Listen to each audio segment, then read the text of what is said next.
পঞ্চায়ত প্ৰতিনিধিৰ প্ৰশংসনীয় পদক্ষেপ উপকৃত সাধাৰণ জনতা। আজি যোৰহাট জিলাৰ দেৰগাঁও বিধানসভা সমষ্টিৰ অন্তৰ্গত ৩৯ নং পৰ্বতীয়া গাঁও পঞ্চায়তৰ সভানেত্ৰী শ্ৰীমতী মীনাক্ষী দলে পাতিৰে ওপৰ দেউৰী গাঁৱত এটা মহাত্মা গান্ধীৰ ৰাষ্ট্ৰীয় নিৰোগ নিশ্চিত আঁচনিৰ অধীনত নিৰ্মাণ হ'ব লগা পথ শুভাৰম্ভ কৰে। ৬,৩৯,৯১৪ টকাৰ খৰচেৰে নিৰ্মাণ হ'বলগীয়া পথটোৰ সুন্দৰকৈ নিৰ্মাণ কৰিবৰ বাবে সভানেত্ৰীগৰাকীয়ে ৰাইজক আহ্বান জনায়।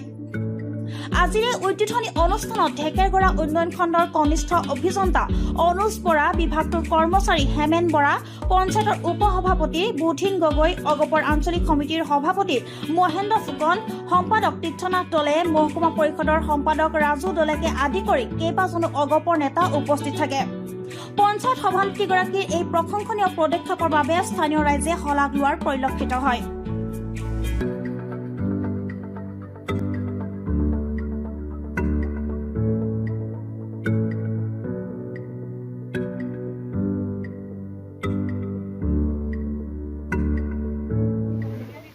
ওপৰদেউৰী ৪ নং ৱাৰ্ডত কজুৱা চাপৰিৰ পৰা প্ৰায় ৯০০ মিটাৰ এটা ৰাস্তা আমাৰ ৩৯ নং উত্তৰ বালিগাঁও পৰ্বতীয়া গাঁও পঞ্চায়তৰ সভানেত্ৰী ডাঙৰীয়ে উদ্বোধন কৰা হৈছে।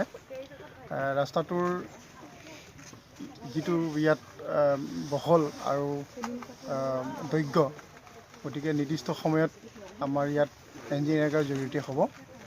গতিকে আমি আশা কৰিছোঁ যে ইয়াত অঞ্চলৰ স্থানীয় ৰাইজে এই ৰাস্তাটোৰ কাৰণে যথেষ্ট সুবিধা হ'ব।